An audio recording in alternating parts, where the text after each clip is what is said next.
up, everyone? So thank you so much for joining us. This is the second Boston Cannabis Week. This obviously is a little different than we originally had planned, and most of you are with us for year one. So thank you again for being with us year two. We could not be more excited for the week of events we have planned. And we are very excited to once again be partnering with Elevate Northeast on our education. Our program manager, Kara Crab-Burnham, has done a wonderful job putting these panels together this year. So you can find us right here on Facebook every day, 6 to 7 p.m., Monday to Friday. And now I'm going to throw it over to Kara. Hi guys, in the internet, welcome. I think this is the first time I've been like on a large platform to be live on the internet. Okay, welcome to Boston Cannabis Week. I'm so excited to have you all here for our first panel discussion. We have some really incredible people with us today. Our moderator, Mr. Steve Bloom of Celeb Stoner.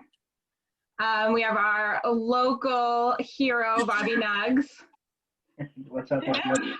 Jason Ortiz, a captain of political awareness and action. Laury Lucien, an amazing entrepreneur and attorney here in Massachusetts, and the great Danko, formerly of High Times, and now who has launched his very own Northeast Leaf, right? Am I saying it right? Indeed, yes. Indeed, yeah. So I'm really excited. Today we're going to be talking about the future culture of cannabis and where we are now, how things are progressing, what we have to look forward to, some things we should probably be aware of and try and steer clear of, and what's this all going to mean for the kids who grow up in a world without prohibition, and what's it going to look like for our culture if you know, with this new awareness of viral diseases, like how is this going to affect the peace pipe? So Steve, take it away. Thank you all for coming, and I'm going to go dark. Terrific. Thank you, Kara and Lisa, for inviting me to participate in this terrific event and to moderate this great panel with these terrific panelists. Jason Ortiz is the board president of the Minority Cannabis Business Association. Danko is former senior cultivation reporter at High Times and columnist, author, and now heading into a new magazine called Northeast Leaf that we just saw. Bobby Nuggz is just won an award, and by the way, so did Danko. Both of you won awards at the New England Cannabis Community Awards. Danko for local guy who made it big nationally, and Bobby for the Rhode Island Activist of the Year. So congratulations on that. And we have Laury Lucien, who's a Boston area lawyer, attorney, and she also works with a company called Major Bloom, which is an edibles company. So what I want to do today with this future panel is to sort of start more where we are today and then lead to the future and what we can predict down the road, what life is going to be like for cannabis users and what the laws will be like down the road. But right now I'd like to just kick things off with a discussion that's more topical, currently happening in Washington and around the country. The big news last week was the MORE Act. The MORE Act stands for Marijuana Opportunity, Reinvestment, and Expungement Act, which has been sponsored in the House and the Senate. Senate by Senator Harris, in the House by Representative Nadler, and there's over 100 co-sponsors. There was a lot of excitement about a vote coming up in the House for the MORE Act, but that was canceled last week. And that was before Justice Ginsburg passed away. So I'm assuming that probably would have been canceled anyway, considering what's going on in Congress now over the next, month and a half before the election. So there wouldn't be probably a lot of time to focus on cannabis considering everything that's going on. But a few weeks ago, a lot of people were very excited about this MORE Act getting a vote in the House. A lot of people felt it could pass, but it obviously wouldn't get through the Senate as it's configured now. I'd just like to turn to Jason and ask Jason, what do you think about this development, the delay, and where do you think it's going? Classic mute, right? All right, so the MORE Act, it was a very comprehensive bill that would do a lot of different things. And so we always knew it was gonna be a bit of a struggle to actually get it passed, even in the House, but of course the Senate. But the fact that we actually came that close to a full descheduling vote, like, is tremendous progress, right? We're not just talking about piecemeal solutions. We are pushing things like safe banking and other pieces along the way, but the MORE Act would have completely descheduled cannabis. And so knowing that now we have all the congressional folks, in the country had to make a decision of how they were going to navigate the MORE Act vote, all of these different folks are going to have that explanation, that conversation in their home districts of whether they're going to win or not. So I think it is a move forward that we had that vote, but I think where we're lacking is that because of some legalization happening in lots of different states, the activism on the ground to push things like the MORE Act wasn't as intense as it has been in the past. And so I think as a movement, we have to not rest on our laurels and think that we are post-prohibition, right? Because we're not even close to post-prohibition yet. And there's lots of details that'll come out of it. I think the other piece of it is we have to now have conversations that are much more comprehensive than just do you support legalization or not, right? Because part of the thing with MORE is it didn't get moved forward because it's comprehensive. It handles a lot of different things. So for me, this is a tremendous opportunity to re-engage with all of the different congressional folks that maybe are on the fence, find out who those votes were, and see how we can push that for 2021. The other thing is now we know who our target should be and what states maybe we're weakest in to actually start to motivate things. So I still think the MORE Act is going to be reintroduce in another form or have another conversation, a similar conversation about complete descheduling with equity. And so I think as far as the conversation goes, there's no going back and having something like weaker than MORE, right? I don't see that happening. We're going to be doing things like the MORE Act moving forward. The question is, do we have the energy and enthusiasm in some of these swing states to actually push the Congress people over the line? Anybody else want to weigh in on the MORE Act? Nobody else? Okay, so we have that kind of covered to some degree. My feeling about the MORE Act was it was important, but I kind of felt the timing wasn't great. Too close to the election, and it also looked bad that cannabis activists were pushing that when there are a lot of other important matters in society, like getting a stimulus bill passed. So that's been tabled for now. Meanwhile, so that's on the federal level, and we understand the problems that exist on the federal level, the impediments to ending prohibition. State by state, that's where the progress is being made. Obviously, we have 11 states that have legalized recreational adult use. We have 33 states that have legalized medical use. We have another 14 that have some kind of CBD law. There's very few states that don't have any law regarding cannabis, a favorable law, a decrim law, a legal law, a medical law, even a CBD law. So now we have upcoming in November, as was the case 4 years ago, a number of ballot initiatives are going to be voted on. The states are Arizona for legalization, New Jersey as well for legalization, Montana for legalization, and South Dakota for legalization. South Dakota also has a medical marijuana measure, and Mississippi has a medical marijuana measure. So let's just talk about that. New Jersey is the closest to home. Dan, I'm going to throw it into your corner. How do you think things are looking in New Jersey? I mean, I think they're looking great. I think New Jersey, New York, and Connecticut are all sort of almost in competition with each other for who is going to have the law come out first. We're not allowed to vote on referendums here in New York State. They have to come up through legislature.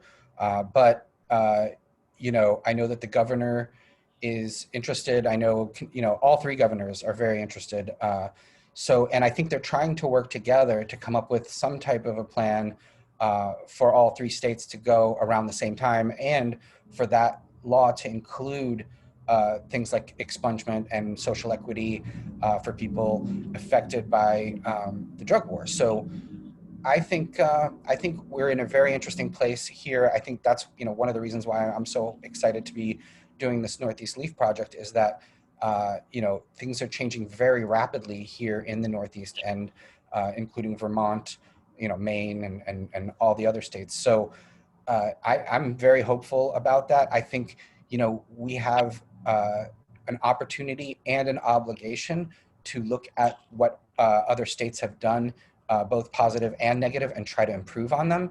And I think where that's the most glaring is in issues like social equity, where people have been disproportionately affected and certainly need, to be represented in the future of legal cannabis.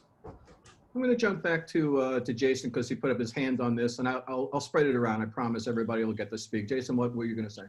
Yeah, we were lucky enough, like we said earlier, to have the Tri-State Summit last year or 2 years ago now as one of the last live events. And so I really do think that the way New York State goes, so goes the Tri-State, so goes the East Coast, right? And so living in Hartford, Connecticut, I'm in our state capital here, it's clear we're looking to the other folks and that how Cuomo sort of negotiates this moving forward is going to determine a lot of different things. It's going to also determine things like interstate commerce. Might be one of the first times you really have a serious conversation about how interstate commerce might work between these states. But I would also say I'm glad it's New York because the Black and Puerto Rican and Latino and Asian caucuses in New York are very strong and they know what they're doing and they're going to get a good bill out of there. So I think Jersey will be a step forward, right? But Jersey's bill doesn't legalize. They still have to go through the legislature again anyway. So I think all eyes are really on New York and how we can leverage Massachusetts and the rest of the Northeast in New York State, in Albany, to get the best bill ever seen. I think as far as equity goes, I'm glad it's New York that's having this fight for everybody else because the Black women that are leading the show, they absolutely know the issue and they're going to get it done in a way that makes sense for us. Well, speaking of Black women, Laury, would you like to join in on the conversation? Hi, hello everyone. I wanted to make one slight amendment. I am the owner and founder of Major Bloom, and it's a vertically integrated facility with 2 locations in Worcester and in Attleboro. Slight amendment. Thank you. But what I wanted to say, and I wanted to tie everything in since we're talking about equity, I wanted to go back to the first question and lead back to this one. And when we talked about what's happening with the MORE Act, one of the reasons why it's disheartening is because the illegal status of marijuana is the reason why these states are still, despite having legal markets, are still dragging people to prison upon the basis of it being illegal. So the MORE Act not passing is not simply, oh, we can't smoke weed. It's a problem where families are still being destroyed and communities impacted by the enforcement of these laws. So I think Jason is right on that because we started losing steam on the federal level because we started gaining steam on the local level, but we have to remember and bring it at the forefront of our mind that it's this status that's the problem, because despite it being legal in Massachusetts, a Black person is still 3.9 times more likely to be arrested for marijuana. And so when we're talking about legalization and what's happening in states like New York, I'm excited to see what they do when it comes to equity, to ensure that they establish equity and learn from Massachusetts. A lot of people are looking to Massachusetts for social equity, and I was one of the very first vendors for the social equity program for the CCC. And I can tell you right now, it's a great program, but you can't get anything done if you don't have any money, if you don't have access to real estate, and if you don't have access to the technical support. So this is why you only have one dispensary in the entire state of Massachusetts that's an economic empowerment business. It's because of these barriers. So whatever happens in those states, I want to see them include provisions for financing, for interest-free loans, education, and access to technical support. Well, let me swing this over to Bobby. You like to weigh in on any of these subjects right now? Yeah, I mean, like Danny said, I think the legalization for New Jersey could be absolutely monumental. It's been a really weird turning point for all of our states. Recently, Rhode Island allowed out-of-state patients to come and purchase from Rhode Island. It seems like we're in competition, but our state's kind of become stagnant. So I guarantee as soon as Connecticut or New York or New Jersey legalizes that everything's absolutely going to change even more here in New England. Massachusetts became the hub, but New Jersey's always had a great tourism. I believe Atlantic City is really close, right? Or is Atlantic City in New Jersey? I believe it is, correct? Yep. Yeah. So I mean, like Jason mentioned earlier with the interstate commerce laws, when things really start to change and we can actually work together state to state, I'm excited to see what the future is going to be like with all of that. New Jersey, the culture seems like it's been dependent on Massachusetts and Rhode Island and Maine, especially because the black market has been so strong in these states. A lot of people from New Jersey migrate up here to access the majority of their medicine, especially to Rhode Island because it's the closest. So. Right. So, we're talking about New Jersey, and my prediction, generally, in looking back at all these initiatives that have taken place in the last 15 or 20 years, 75% win. So it's usually put on the ballot. People like to vote for weed, and in tough states, conservative states, you run into problems. You know, Arizona was the only state to lose. 4 years ago, 8 out of 9 states won. So we have the other states. Now, I'm predicting New Jersey will win. I think Arizona will win too. I think they're sort of due to, pass recreation after they just barely, missed 4 years ago. Montana is a tough call, conservative state. South Dakota has 2 on the ballot. I'd really be surprised if adult use passes there, but maybe medical will. And Mississippi has 2 competing ballots, will confuse people. So Dan, what do you think about what's happening around the country, all the various ballots? I think they're all a step in the right direction. I think it's important that we think about these laws in how they will affect the future and what type of future we want to see, which for me includes the mom and pops, the smaller grow ops, home grow, social use once we're able to get together again. But those are the things that are important to me personally because of being like the cultivation guy, as you mentioned.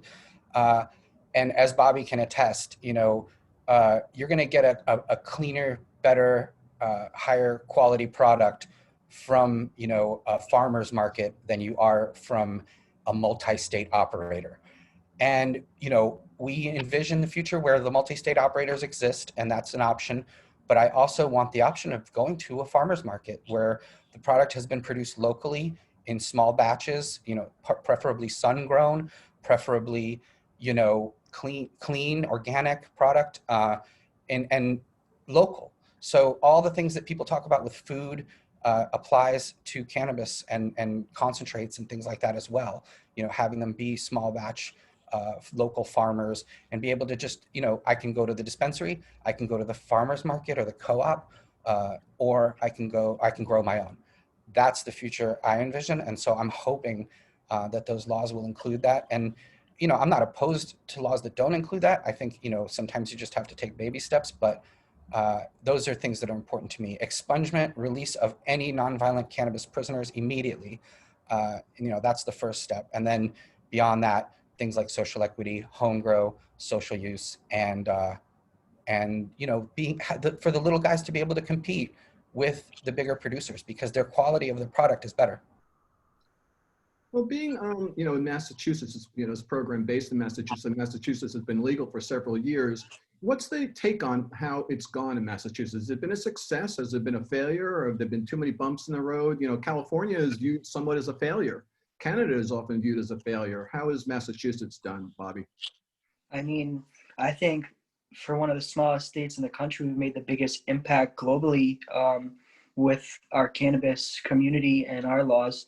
I think our medical and decrim bill made way for legalization, as we saw happen so quickly. Everything formed, and now this gives way for expungement and social equity and social injustice, which really are the most important topics I think we need to continue to address, period, right now, other than our new guidelines of life with COVID.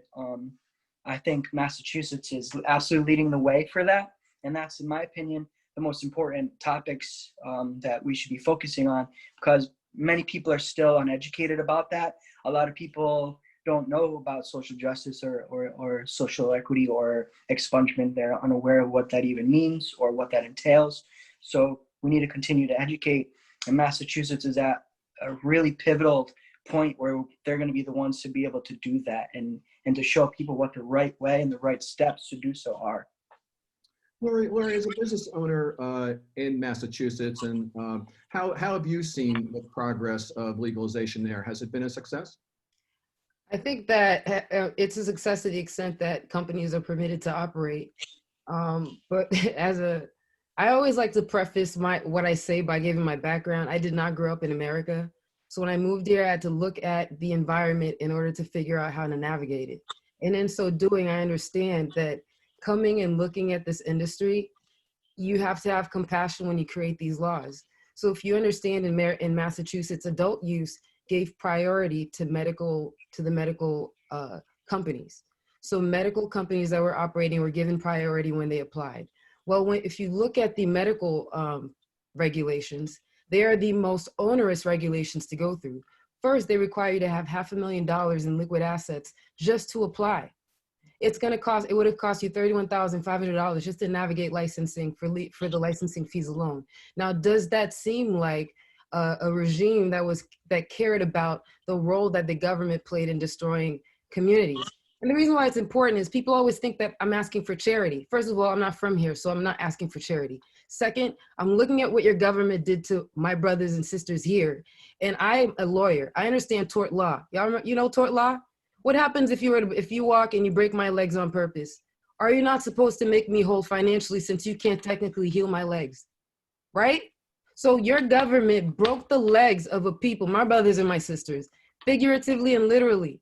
You put them in jail, you denied them of their own humanity, and now all they're asking is an opportunity to participate. And that's all they're asking for. They're not asking for charity, they're asking for equity and justice. And if you want to call it reparations, yeah, you got to repair what you broke. And so that's a perspective I'm coming from. I personally think the reason I make that difference is because my education in Haiti was not marred by what happened here. I came here fresh, and people who know me to be a shark because I don't have the impediments that people had here. So that's my take on the topic. Thank you. So Jason, to play though.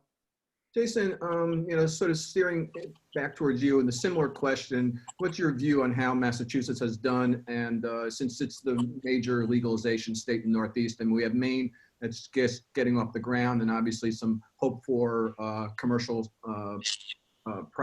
program in Vermont, how do you think things have gone in Massachusetts?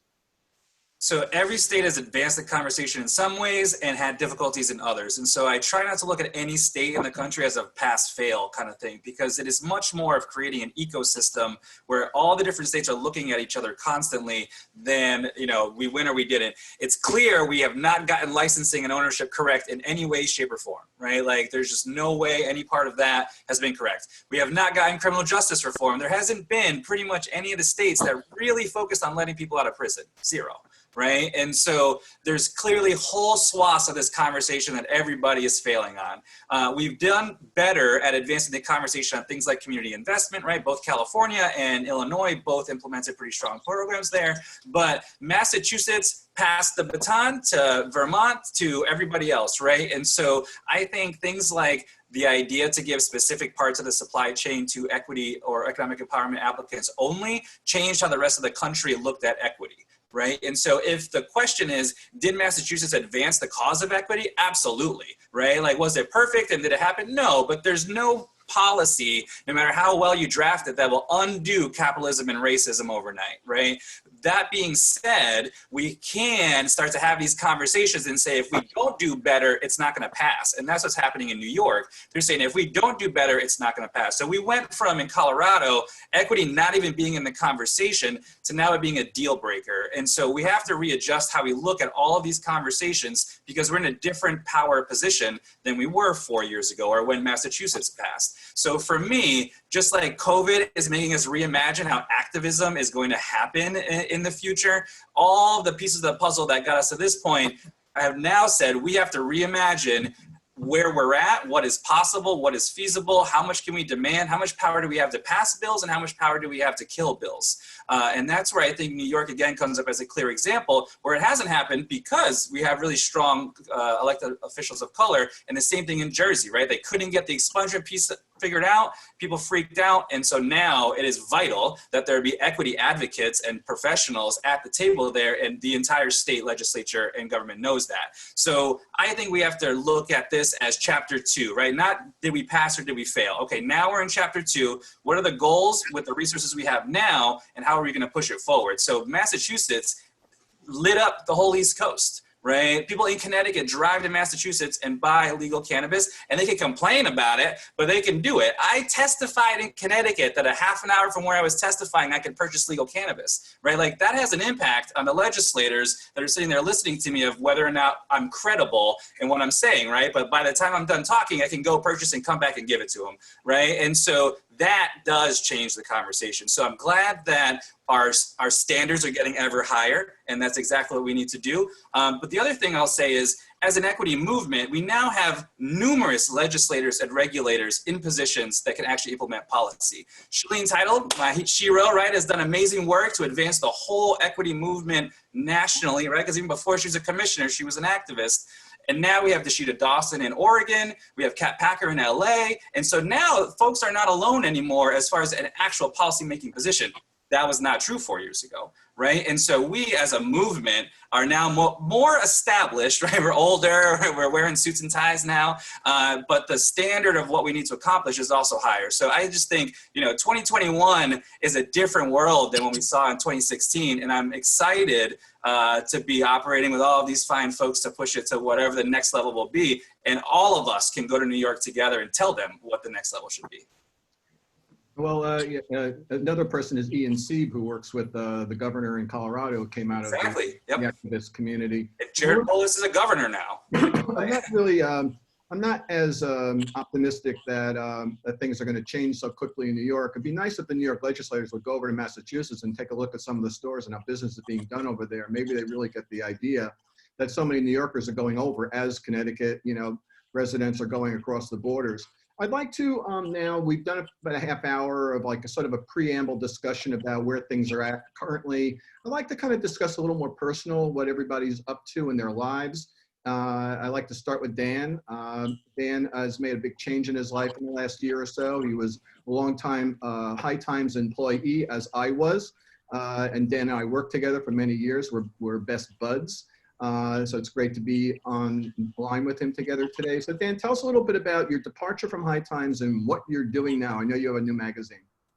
Yeah, absolutely. As far as departure, they moved from New York to California and, kind of heading in a different direction. I think they're more interested in, dispensaries and going public and things like that, and less sort of media and cultivation stuff. So I was put on furlough for a while due to COVID, and then eventually just let go. So I teamed up with the guys from Northwest Leaf, who've been doing it for 10 years in the Pacific Northwest, in Washington, and they have Oregon Leaf, California Leaf, Alaska, and Maryland.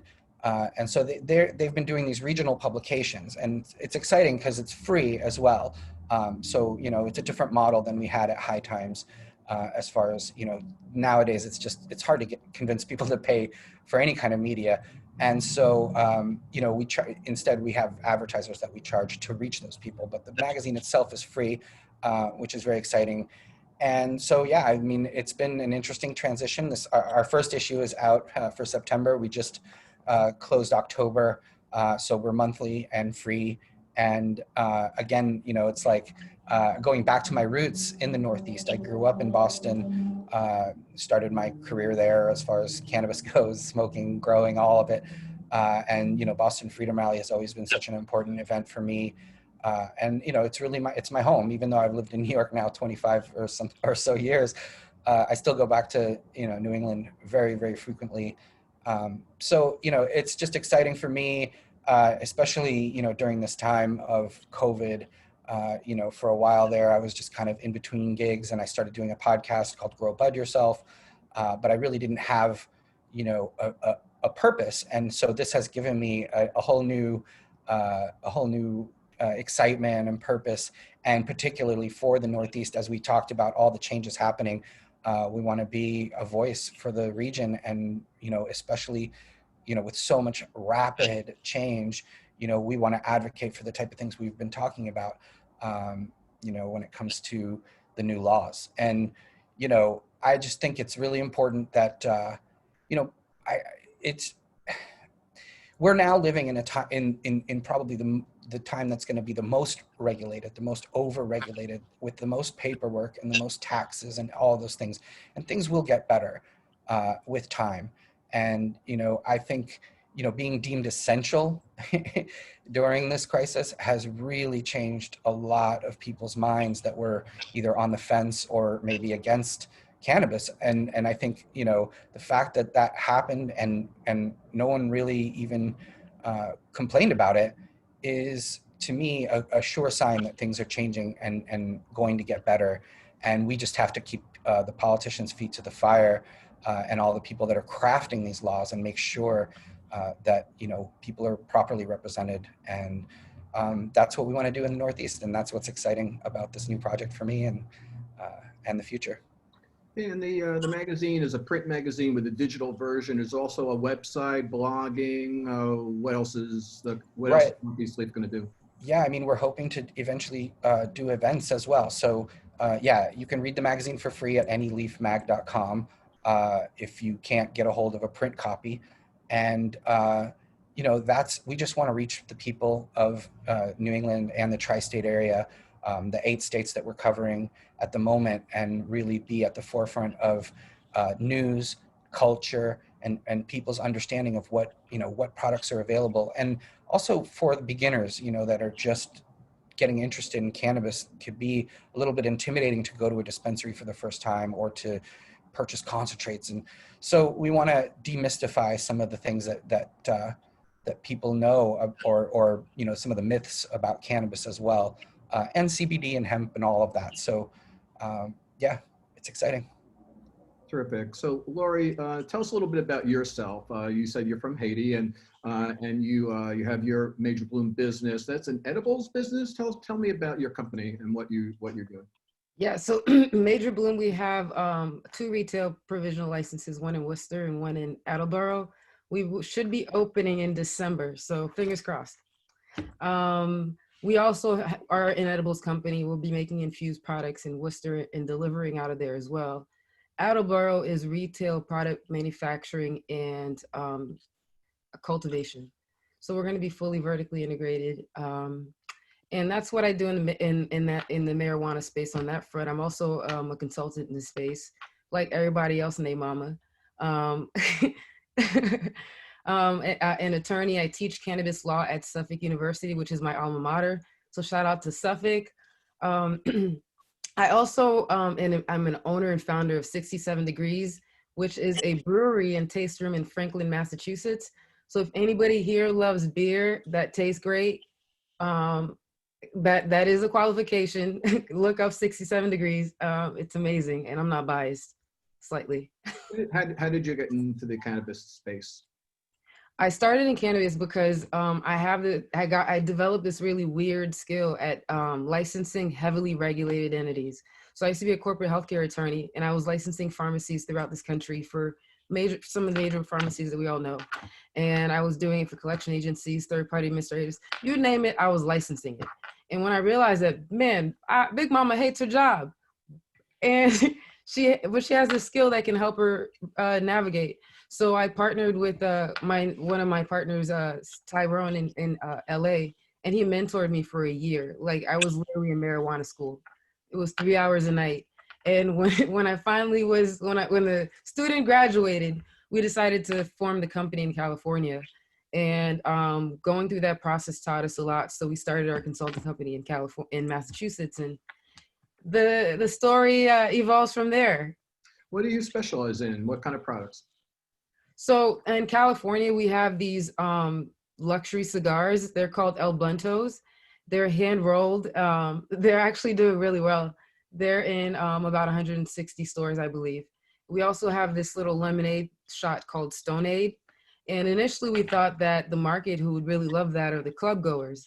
But ironically, it was the health gurus who wanted to mix it with their pre-workout. And it actually ended up being quite funny. It was the opposite. It ended up being healthy. Terrific. So I'm going to go counterclockwise here and head over to Bobby. So tell me a little bit about what you're involved in. You're involved in extracts, and you were involved with Relief magazine over the years. Is Relief and Northeast Leaf, are you guys going to compete? You have similar names. So Relief is Relief Media now. We did print one copy issue every month for 5 years. We ended up doing 60 issues. That was a huge opportunity for me. I ended up doing 3 or 4 different articles, reviews, interviews every month.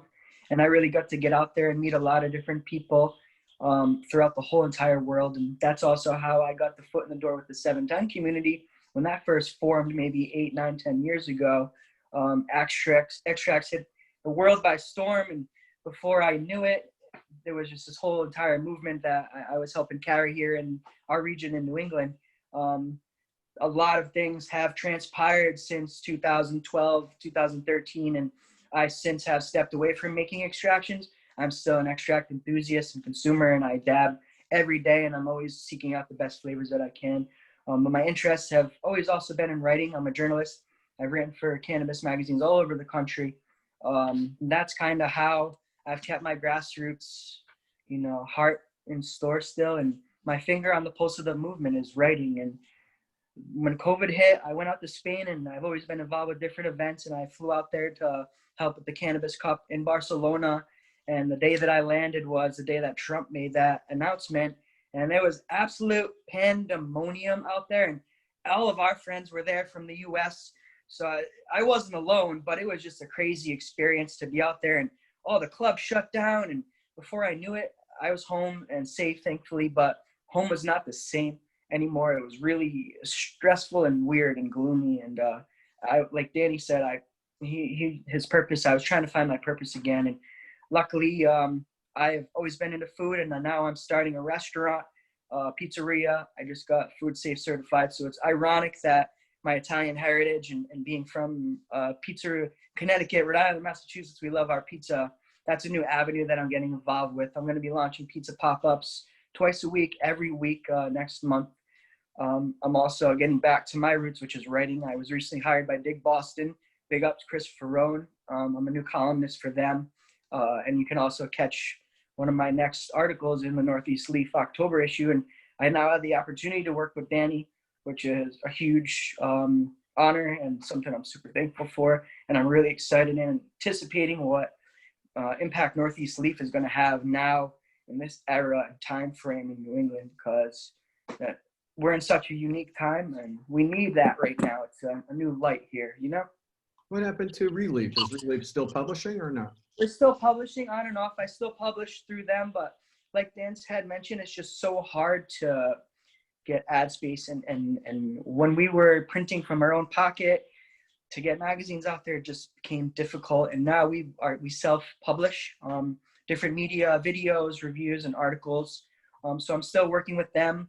They're really great people and amazing growers, and I'm all over the board. And I guess Relief helped me with that. I try to be well-rounded without spreading myself thin, and I'm excited and then looking forward to some new opportunities, even with COVID on the table. And that made me realize I'm a true hustler. What's an essential business? I can't throw cannabis events anymore. I'm not getting paid for my writing. What am I going to do? All right, dude, you got to start a restaurant. I was able to gain a following through my work with cannabis, and everybody loves pizza in our space. So I think combining and blending my notoriety with my love for pizza and bringing that love to the table is going to open new doors for me. So Infused pizza?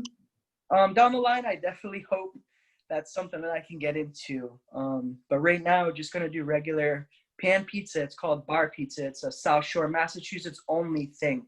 You can't really get it anywhere else, maybe one place in New Jersey. It's Quincy, Taunton, and Saugus, those areas. But I'll be the first in Rhode Island to do it. Kind of getting some hate from the massholes for bringing their thing over. But, hey, man, it is what it is. I love pizza, So pizza.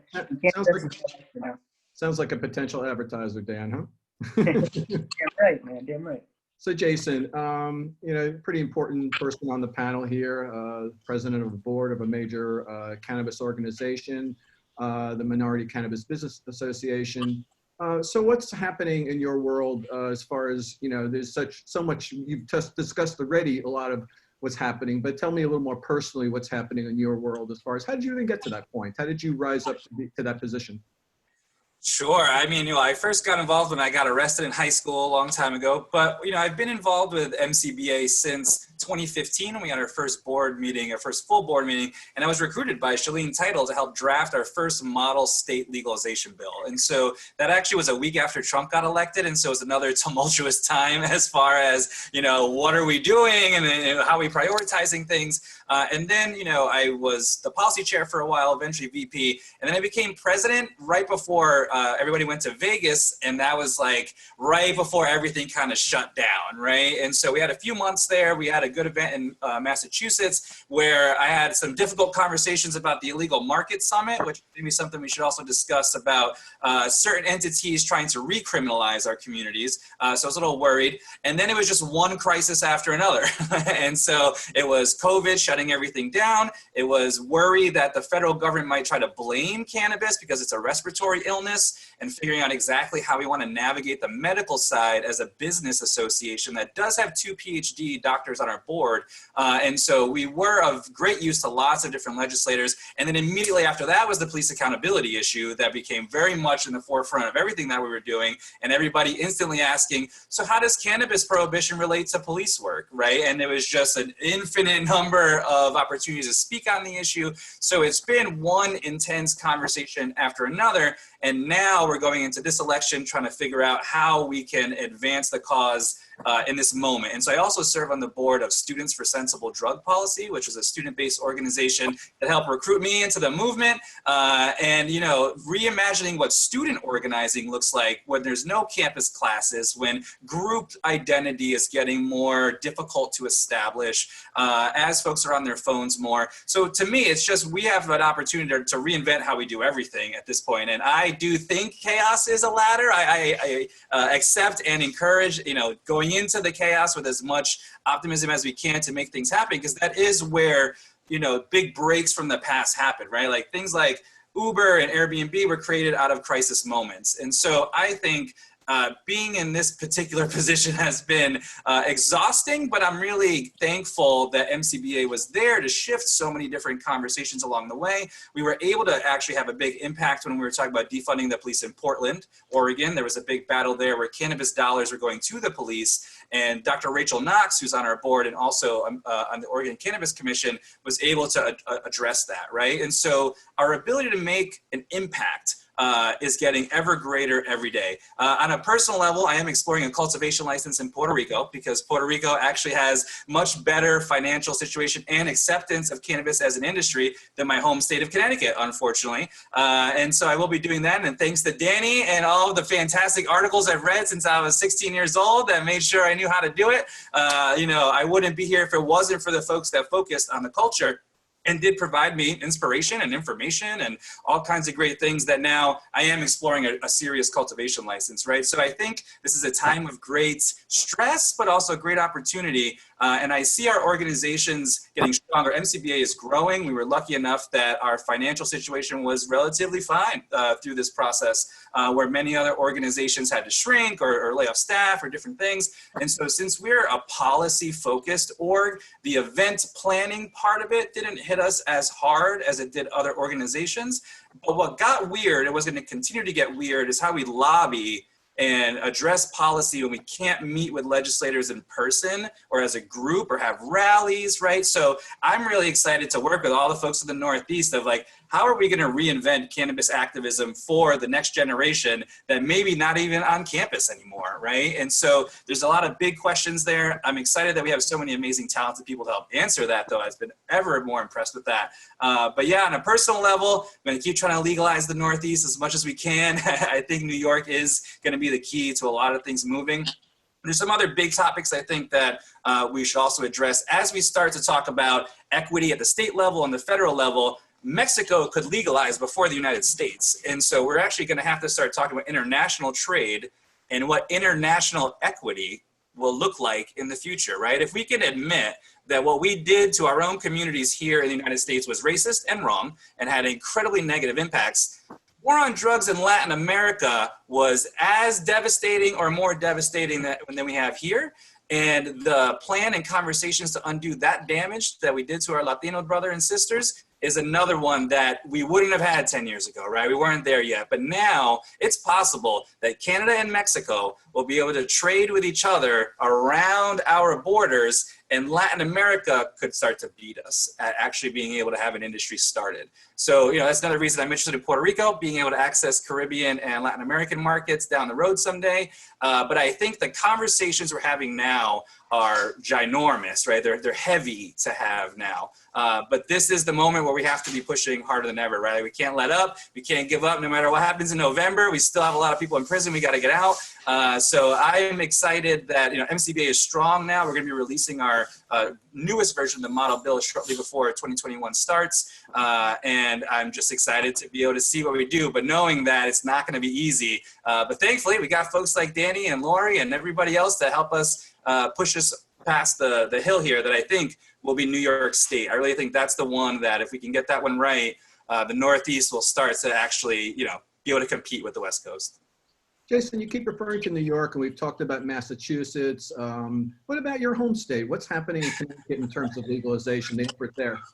Well, we're the land of steady habits here, and I'll say I've had countless conversations with folks. And I think, in 2018, we had a really strong push for legalization and recreational, and we did get a lot of equity language into the bills. It was multiples that ended up getting produced. But there were a lot of folks that just were not ready to have the conversation past legalization, yes or no. And so, I had to have some really interesting conversation with folks that would say, wait, so you want to put convicted felons at the front of the line for business ownership? And I was like, yeah, not only at the front of the line, but I want them to be the whole line.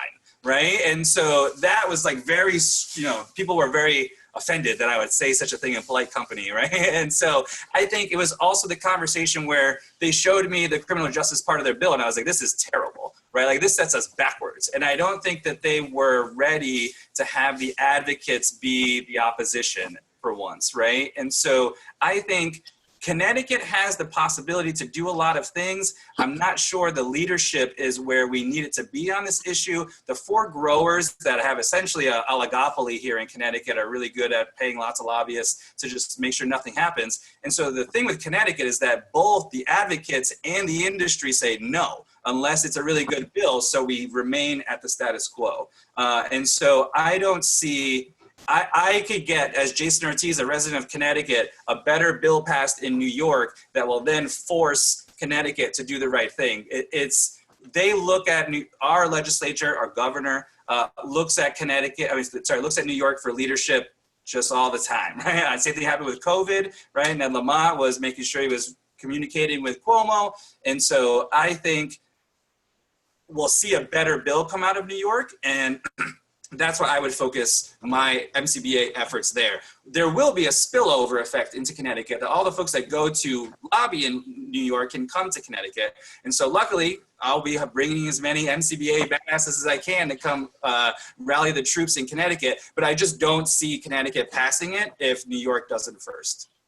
Well, I will say that Connecticut's done a good job on COVID. I look at the numbers all the time, and they're pretty low. So, right on to Connecticut. Oh, we love a good regulation, man. Like, we will definitely tell lots of folks they can't do all kinds of things, right? And so we're good at that. But when it comes to being original or leading the way, not so much. And I will say, like, our medical bill that we passed was, like, I think one of the most restrictive in the country, right? There's only been 4 owners since 2012 of cultivation or production. And, that is mind-boggling to me, right? Like, that is as much of an oligopoly as you could possibly get. And the fact that Jason Ortiz, MCBA president, Puerto Rican, born and raised in Connecticut, is going to Puerto Rico to get my license tells you everything you need to know about how Connecticut feels. I also just think the public here is more conservative on this particular issue once you get beyond legalization, yes or no. When we start talking criminal justice reform, letting people out of prison, home grow, for whatever reason, home grow is like a sticking point in Connecticut. And that's another thing where we're just like, why, right? And so there's a lot of those that I just like, I don't see it moving until either New York does or we have a change in leadership, right? There will be likely a change in the Speaker of the House, but I don't think that person who's going to fill the next role has that different opinion than the current one. So there will be a new majority leader that could be, hopefully, a Black woman. Robin Porter would be a fantastic majority leader, just so anyone in Connecticut support Robin Porter. But it's still going to be those moderate Democrats that are on the border of Massachusetts. Honestly, a lot of the no votes are literally on the border of Massachusetts. And just think anything beyond letting people in corporations sell it, we lose the vote, right? And so it's very like tepid, weak support once we get into the details, sadly. So we're about 45 minutes into our discussion, and we really haven't moved into the future part of the discussion. So I'd like to start with that now. The future, as far as in each of your expertise, I'd like to know where you see things heading, and also more general discussion of where you see things 10 years down the road, 5 years down the road, how things will be different than they are today. Dan, as the cultivation specialist on the panel, where do you see things going in the cultivation area? What are your projections for down the road? What are growers, what new tricks are growers going to come up with? Well, honestly, I think it's more of kind of a back to the future kind of thing at this point, because, the way we've cultivated in the Prohibition era has been, indoors with expensive lighting and HVAC systems and things that are very, very costly. But as the price per gram, drops, and more is being produced, I think that, people are going to be looking more towards sun-grown and greenhouse-grown cannabis. It's just financially, it's just way more feasible, and it just has a lighter carbon footprint, much more so. Actually, sequesters carbon in many cases in the soil, which is very important. But I do think that cultivators are going to shift away from these large facilities that I've been seeing, multi-100,000 square foot facilities where, people don't touch the plants. It's all kind of robotic.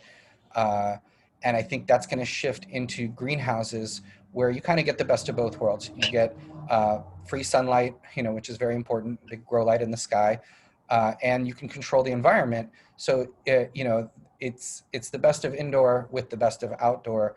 And I think, with light deprivation and light supplementation, you really can run the gamut, and you can grow year round inside a proper greenhouse. And I think, that's ultimately going to be the route that people take with cultivation. And, a lot of that is also going to be made into concentrates and edibles and tinctures and things like that. So, less and less of a craft flower market and more of a just kind of biomass production type facility with craft flowers as a kind of a side note, something that's not, the majority of the material produced. So that's the direction I see cultivation going. And I think we need to have a lower carbon footprint. We need to use more sustainable practices. We really need to get right with packaging and how, all of the single-use plastics are being used. And, we can use hemp biomass now for packaging. And so I think there's a lot of things are going to be going towards sustainability and lowering carbon footprint, if not for the benefit of the environment, for the benefit of people's pocketbooks, because it benefits both. So you're predicting less indoor growing? I'm hoping. I mean, I think ultimately, like I was saying earlier, the more you produce, the lower the quality.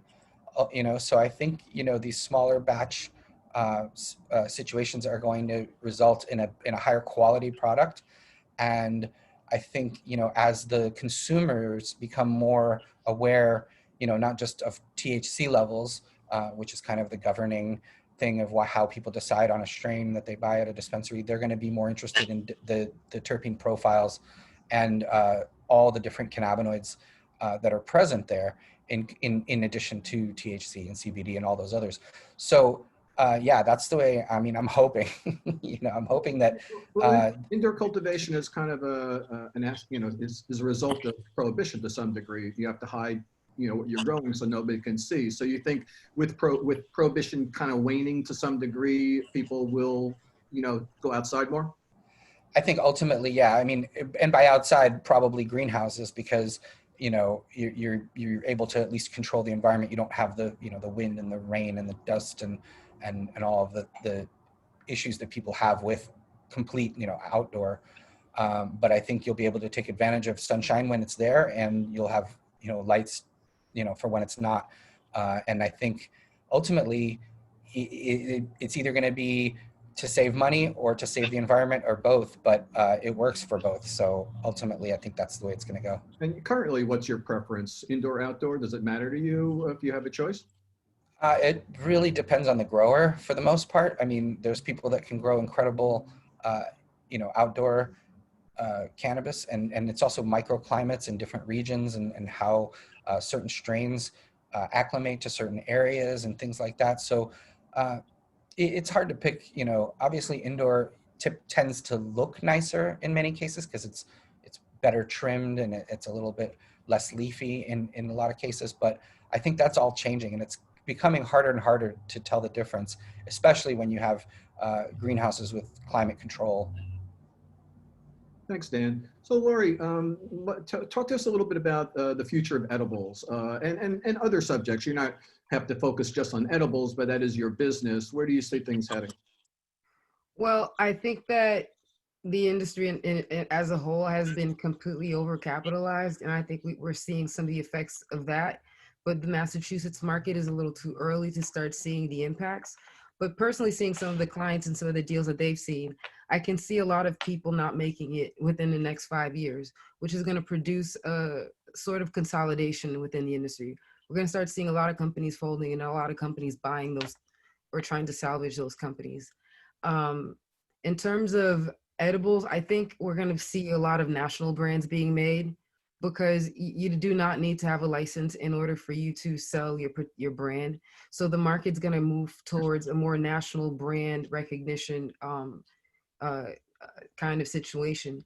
And I also think within the next 8 years, we're going to see legalization. And if we see legalization in 8 years, we're not competing with Mexico weed. Like that's not happening here in Massachusetts. So we're going to see a lot of cultivators start to fold as well. And I think the individuals who are going to be able to survive in Massachusetts are actually craft cultivators. If you can actually have a real good craft product that has where you have a name for yourself, just like beer, you'll be able to survive in Massachusetts. But if once legalization occurs, I'm a little scared for the individuals who spent a lot of money building these facilities, because they won't be able to compete. What's your advice to consumers, when they ask you about how much I should have, how much should I take, what are dosages? Everybody has a different opinion on edibles, and some people don't get high, some people get too high. What do you recommend? Live life on the edge. Just kidding. Honestly, I would tell them to do what I did. Start small. Be a scientist of yourself. Start with a low dosage. If you're doing an edible, 5 milligrams, understand that it's processed differently. It's processed through the liver, and it produces this metabolite that impacts the effect in your body. It's prolonged. So understand the difference between that and flour. If you just take a hit, it'll last a couple hours. If you chew it, you're going to be out for way longer than that. So you have to understand the difference and be mindful of that. I think that's the key thing I always tell people. How you consume will impact your experience. Is there an edible product you'd like to see in the future that doesn't exist yet? You're gonna find it on my shelf, actually. So part of it is, that I own a brewery. So we're gonna start seeing me combining those two companies that I work with and produce products. So I can't wait to see. Cannabis beer, you're saying, right? Yeah, we're gonna have beers. Mm-hmm. And I can launch them now because it'll be open in December. So beers, spritzers, anything you can think of will be infused. Sounds good. There's a new beer that's named for Jack Herrer that the Sweetwater company down in Atlanta just put out. But they say it's hemp flavored. What does that mean to be hemp flavored, by the way? It could mean a million. It could be synthetic, artificial flavoring. I have no idea. All right, so moving over to Bobby. So Bobby, future of I know you're into pizza now, but the future of concentrates, and did you see dabbing coming, or did that surprise you? And then what's going to be the next way that people are going to deliver cannabis into their into their body? So I've been smoking hash for maybe 20 years, and I started smoking hash when I was maybe 13. I fell in love with it immediately. But getting into the festival community in the early 2000s and experiencing earwax for the first time out of a hot red nail, this little rig, I was like, what the heck is this stuff? But I immediately loved it. And it was what I didn't know then was the terpenes. So I think the future of extractions is the terpenes. And also a lot of really great key points here mentioned. But I think without breeders and those who are collecting these cultivars and breeding these strains, there's no future of cannabis. There's only a future of laws of cannabis. Without the breeders, we don't have all these new strains and new opportunities, because really it's the strains creating the culture in a lot of ways. And I think we kind of forget that.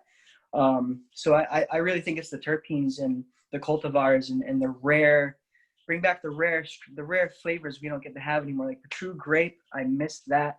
Bring back the real land races, the good hazes. Everybody's lazy and doesn't want to grow the double length, 8 weeks to 16 weeks to 21 weeks. They don't want to pay the electric bill. Artisan cannabis, true craft cannabis, and the art of it is the future. And with that, I think we're going to continue to see so many great off branches. I really haven't heard anybody touch on cannabis and CBD and fitness yet. And I really think that's something that is going to hold a huge merit in society now that COVID has hit. People are going to start taking health and wellness more seriously than they did before because of their fears. I hope anyway. So I personally believe that once we always have had the rappers behind us, and once we really get the athletes and they see the benefit and the healing aspects of cannabis and CBD in their lives, that we're going to reach another turning point in this community, in this industry. And I feel the same way about food.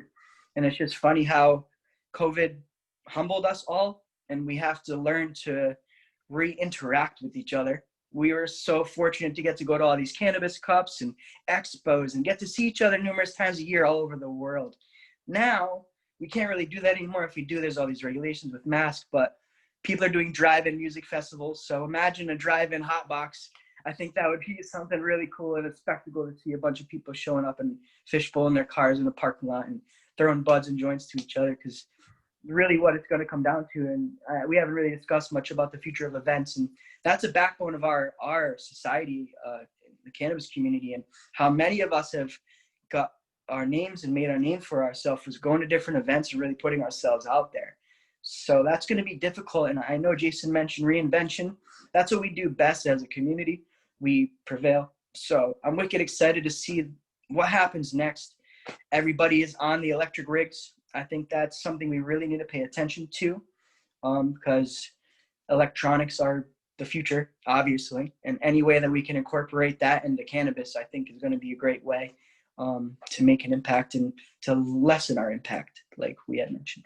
Is there a future delivery system where we're going to have eye drops or something that are filled with cannabis and just a bing bing? I mean, I'm just throwing it out there. Any other delivery methods that we're not thinking about yet?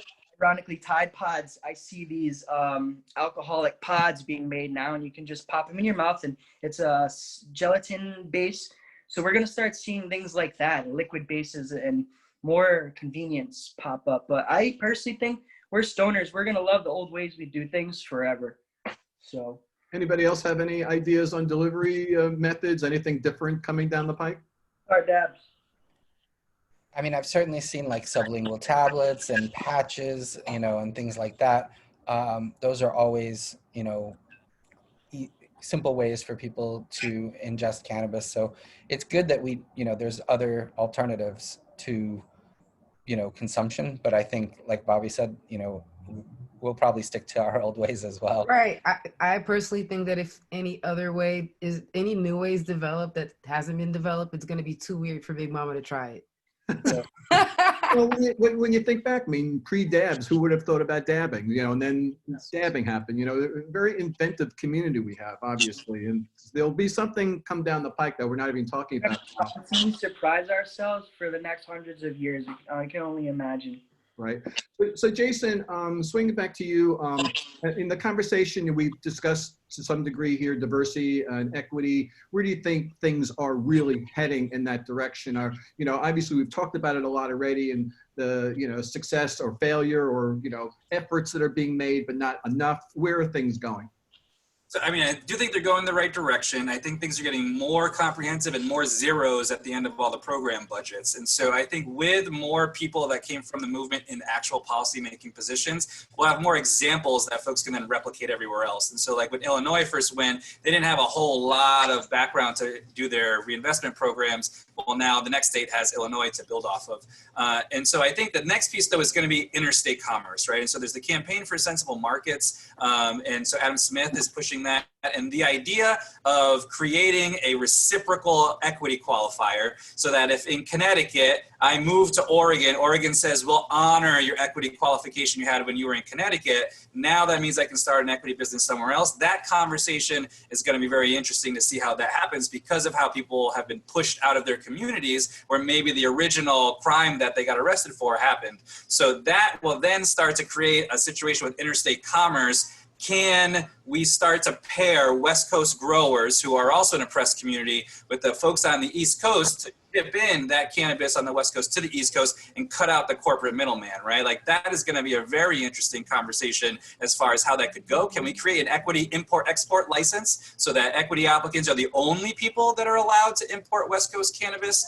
There's all kinds of different constitutional questions and concerns we have to do there. But that idea of the interstate is going to be really interesting. I think another piece is going to be the merger of equity brands. And we're going to start to see some folks that start to acquire other people and get bigger and bigger and bigger and start to be supported as the way of doing it, right? And so you have Sherbinski and Cookies on the West Coast. They're very successful, right? If you wanted to come to Connecticut and franchise me, I would be super excited about that, right? And so that's not something we currently see in the equity side of things that we do see in MSOs throughout the country. So I think that's another piece that's going to be on there. And then I think lastly, it's the federal issue, right? Like what exactly will the federal government's role be in ending prohibition? I don't think it's going to happen in the next 8 years, unfortunately, unless there's a significant shift like very like 720, not even 360, right? Because like even Joe Biden's not super supportive.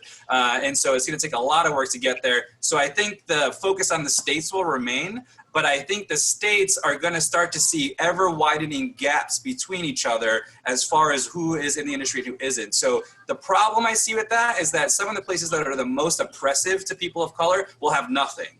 Right, and you'll have places like California or Oregon that have these tremendous equity programs, but Mississippi won't, right? And so there'll be lots of inequality and opportunity happening that will get exacerbated. So I think that is something that we have to really think about when it comes to federal legalization, that you can't pass an equity program in Connecticut, you definitely can't pass it in Arkansas. Right. And so does that mean that people in Arkansas should be denied access to those types of programs and opportunities? The only way to address that is going to be at the federal level, right? Like it's the only way we addressed school integration was at the federal level. And so it won't be easy to get it done. So I think we'll see both better examples on an individual level, but the gap between people in some parts of the country being more freer humans than folks in the South is going to get worse. And we have to reckon with that as a national movement, that we cannot leave the people behind that are in more conservative states. And that is a question that gets difficult if all of our best people are in places like Massachusetts and Oregon and pushing those places ever farther.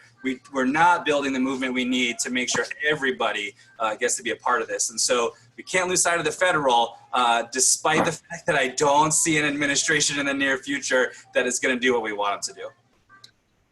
You know, we've all grown up with a stigma. There's so much discussion of stigma, negativity around cannabis, hiding in closets, going out the back room to smoke, you know, being the one in the family that's the pothead, and everybody kind of looks a little bit down on you. You know, he does, you know, sort of being the outsider. How do you think we as marijuana users, as so-called potheads, stoners, weed heads, all the terms that may be pejorative now, we don't even like using, but we still do to some degree, how are we going to be viewed and how are we going to look at things down the road? How is marijuana going to be perceived? Obviously, it's now being called cannabis, and we are making these subtle changes of how we want to refer to things, our own words, but just a general conversation here on where are we heading in the future in terms of cannabis culture? Dan? Well, I mean, I would say I think we have to be the example of what we want people to know about cannabis consumers. You know what I mean? It's our responsibility to act in ways that, you know, take that stigma off. You know, so even when the laws change, that stigma remains, and we see this even in legal states and all of it. So I think, you know, it's our responsibility to just you know, to behave. We can have fun and celebrate and, you know, enjoy cannabis because it is an enhancement, you know, as well as a medicine. But you know, we just have to be responsible users. I think, you know, one of the things that, you know, Normal put out so effectively was the idea that cannabis users can be responsible, you know, adults. And I think that's really important. And that's up to us as a community to behave in the way that we want to be perceived. Now let's just move around on that. Let's bring it up to Laury. I'm a pretty radical person who says, who cares what people think, how you're perceived. I'm a Black woman smoking weed all the time. Judgment is part of who I am. I've literally naturally learned to expect it and be okay with it and learn to use it. So my thing is, if you think pot's bad, I know how to use that knowledge for my benefit, and right? So in the future, I'm hoping that as I continue to this work, people will feel tremendous shame over the ignorance that they've carried about about this plant. I hope people say, ew, I can't believe I did that. I've been hanging out with my 4-year-old niece. Okay, that's the response I want them to have, because we've all known what happened. We know about 1945, how Anslinger told the mayor of New York that no one in the country can no longer do research on cannabis after he conducted research with a group of doctors and told them that marijuana is not as bad as you think. And Anslinger was like, nah, bruh, science ain't good here, and no one else can conduct the science. So we know that this plant is not bad. They've been known since 8000 BCE. So I'm hoping we can go back to the days of Emperor Sheng Neng, where we can just be, you know, curing and it just be part of our lives. That sounds like a great idea. Bobby? So in my opinion, everyone here we're all fighting for the same cause, and cannabis brings so many different opportunities to the table.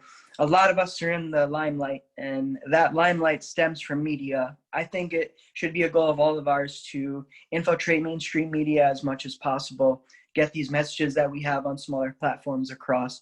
And to do that, you have to rub elbows with people. You really have to stay active and busy. And Steve, as you know, with Celeb Stoner, to even rub elbows with these types of people, you really got to work hard, and it's not just anybody who can do those types of things. So if you are in that opportunity and have that platform, I hope that you're doing the right thing and helping us end this stigma by being a business professional in a society that needs more professionalism than ever. So I think mainstream media is not our friend and our friend. If we can get it more on our side, it's going to be the key to a lot of these answers. But just like life, no matter what you do, people are going to have a problem with it. If you're doing something you love and it makes you happy, there's always going to be that one sour apple that it makes them upset. Let that motivate you. We're in an era of social media, and it controls people's lives, and a lot of ego is floating around all the time. I think stay humble and know what you're fighting for.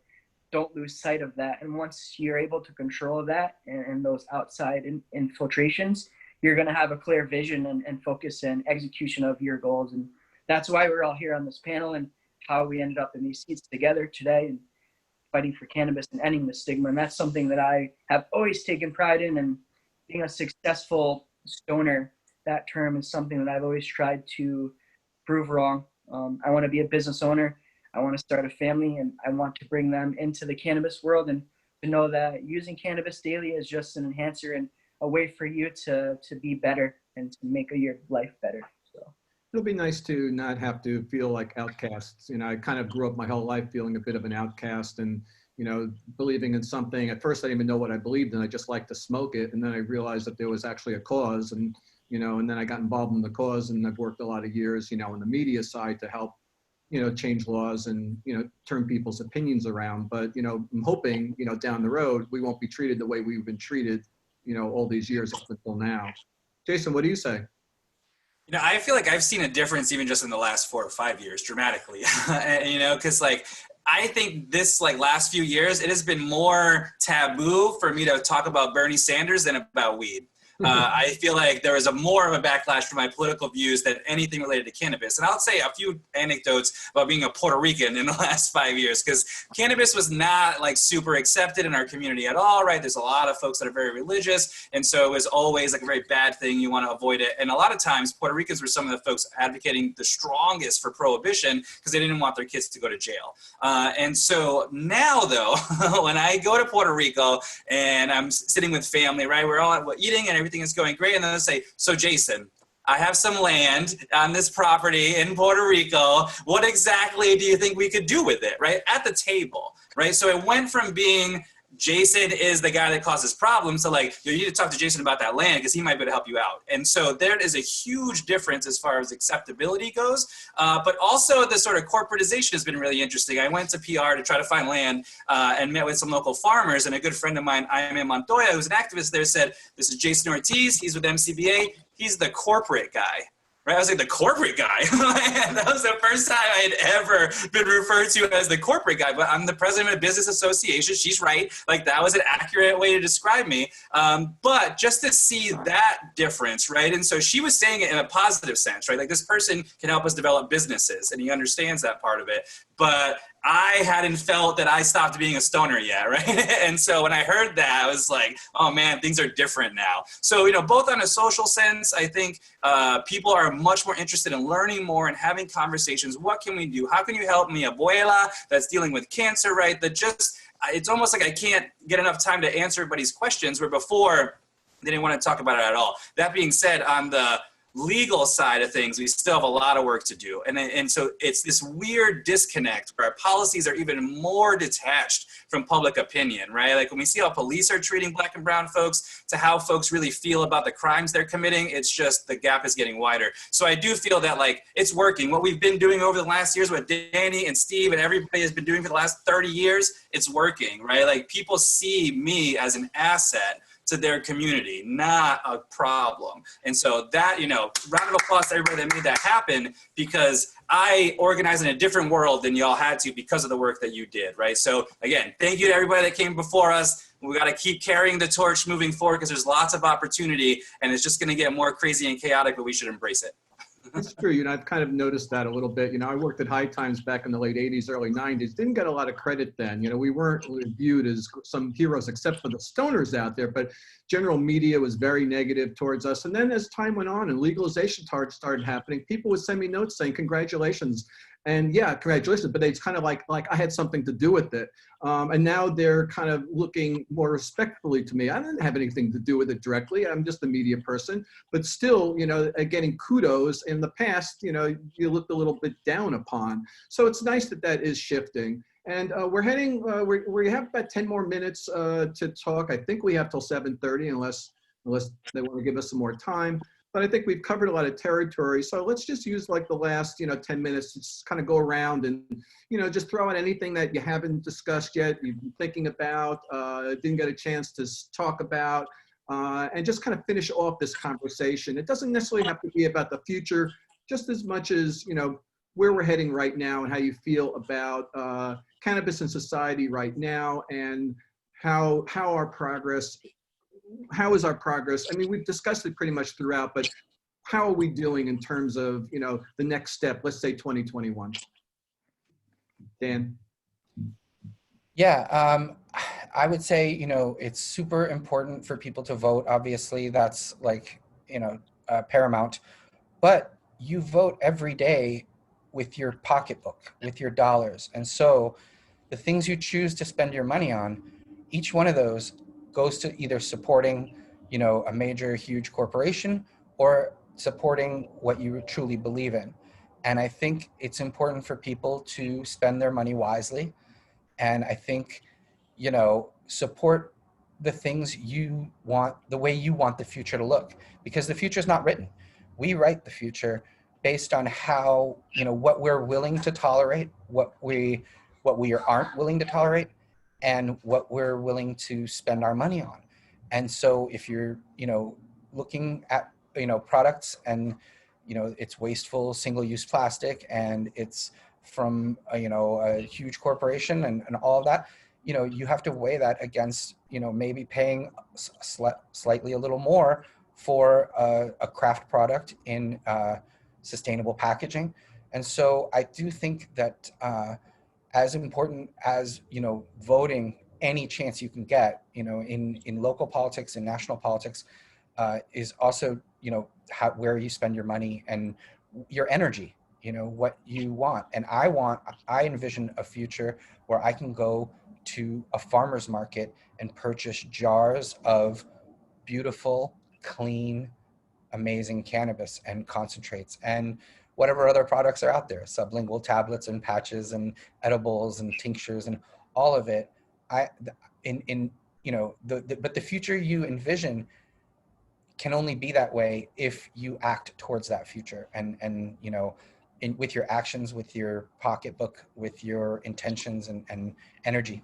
And I think, in that way, we write our own future. Dan, I've heard of these markets, California, Oregon. Are they still happening?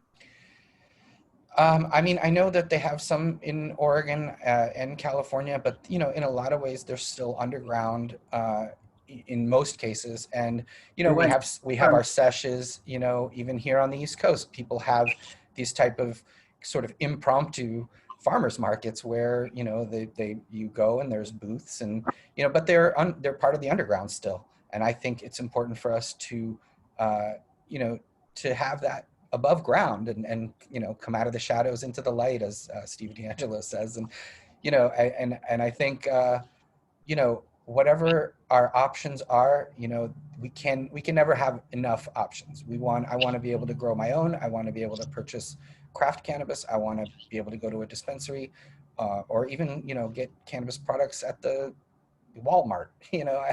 Ultimately, we should have a variety of options and a plethora to choose from, and then we can choose wisely. And if we choose wisely, we'll have the future we want.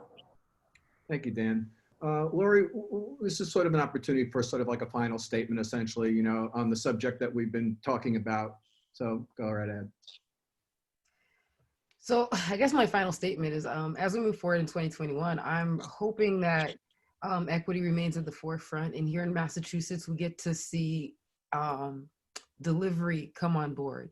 Now, I don't know if you guys have been following what's been happening with delivery, where prior to the new changes that were approved by the CCC, delivery-only retailers, which were exclusive for economic empowerment, social equity applicants, and micro businesses, real fast for you, they are going to be issued. And now these licenses were only allowed to deliver directly from marijuana establishment, marijuana dispensaries. Now they can deliver from wholesalers, cultivators, product manufacturers, and they can warehouse. Have you guys been outside even before coronavirus? No one's going shopping anymore. People don't like to leave their homes. So even before coronavirus, people weren't putting pants on to go outside. Now we don't have to put pants on for our weed. Who's gonna do that, y'all? Nobody. So obviously, people who invested a lot of money getting these marijuana establishments that don't have product manufacturing and cultivation, they're a little upset because they spent all this money it's probably because they took in too much money, being overzealous with their fundraising. But I don't like to throw shade. My mama said it's wrong, but I'm gonna keep going. So those individuals are gonna be a little what we call salty. #Laury's, to quote Kanye West. And so what we're seeing is that's what we're gonna see in next year. I'm really excited because this is a real opportunity for equity. And this is coming from an operator who would not benefit from this new law. It actually hurt me. Did y'all hear me say that I was vertically integrated? But you know why it doesn't hurt me? Because I'm part of an ecosystem, and an ecosystem in which we all are entangled. Look up quantum mechanics, y'all. What are they teaching you in school?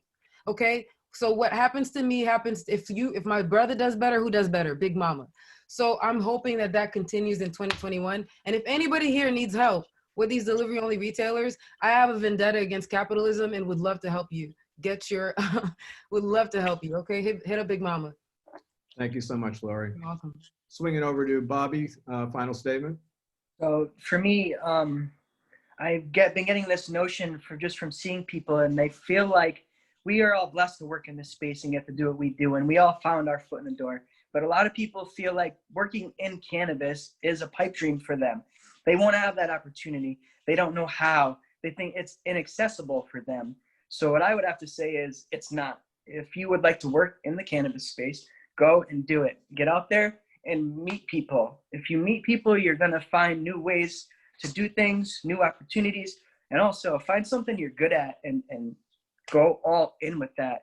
Even if you're okay at it, try it in this community, because people could respond to it better than you ever would have imagined anywhere else, which is super crazy to see, and it happens all the time. If you're a musician, if you're a writer, an artist, we are a platform. We are open arms. Many of us are super friendly. So join our community and help make a difference, because we need you now more than ever. Power in numbers, yo. Thanks, Bobby. And a final statement from Jason.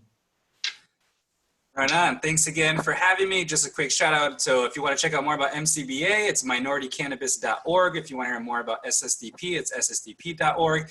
But something that SSDP taught me and I helped bring to SSDP that I think we'll see more of a resurgence is actually training each other on activism and how to be an activist and how to do movement building and how to build campaigns that are decentralized, because we won't be having these big rallies or typical lobby days that we used to. So we got to go back to the basics and figure out how do we do all of this different stuff in this new world. Luckily, we now have ever more ability to contact each other digitally and be able to train folks and talk about meeting facilitation or writing a piece of policy. And so I think we have to see a resurgence in folks having small groups, training each other. It doesn't have to be public, right? And some of these organizations that are pushing for legalization, right, need to be able to build that, because what's going to happen is we end up with policies that pop up and the movement is too weak to really respond. We're not coordinated. We don't have the infrastructure set up for decision making. And that's something I see happening more in other movements, being able to learn how to have decentralized organizing. So I think, you know, as far as the folks on this call, and a lot of us are the voice of the legacy market and the culture,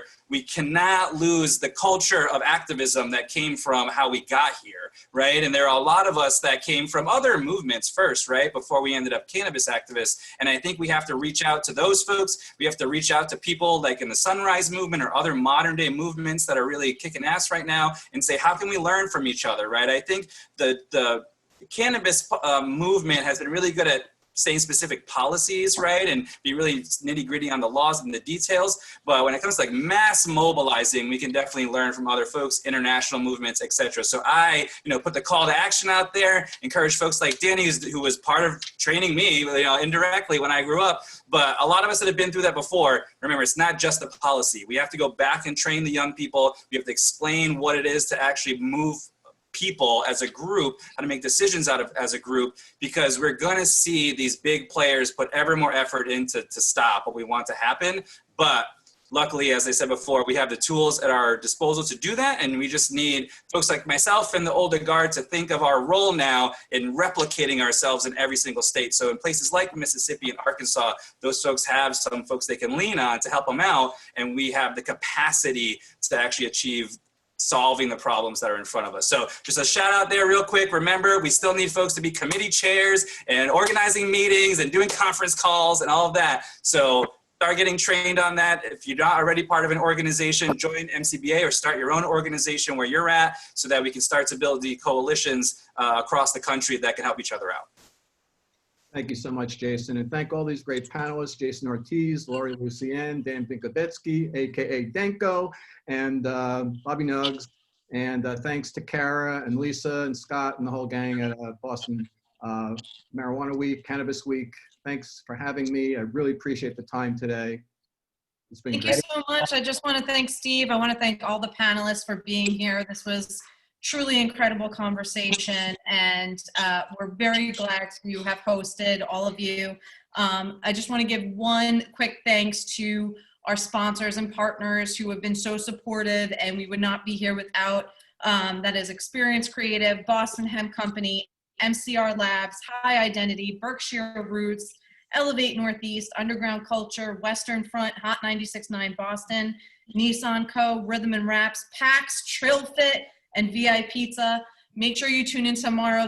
Tomorrow night, 6 o'clock, we're having our panel on Better Business, addressing systemic racism in cannabis. Our moderator is Tito Jackson. We will be also hosting Blake Menzing, Malik Williams, Jennifer Gaskin, Devin Alexander, and Cassandra Leitz. So we will see you tomorrow at 6 p.m. BostonCannabisWeek.com. Follow us on Facebook and smoke them if you got them. Happy Boston Cannabis Week. We got this. Happy Cannabis Week. Much love. Take care, y'all. It's an honor as always.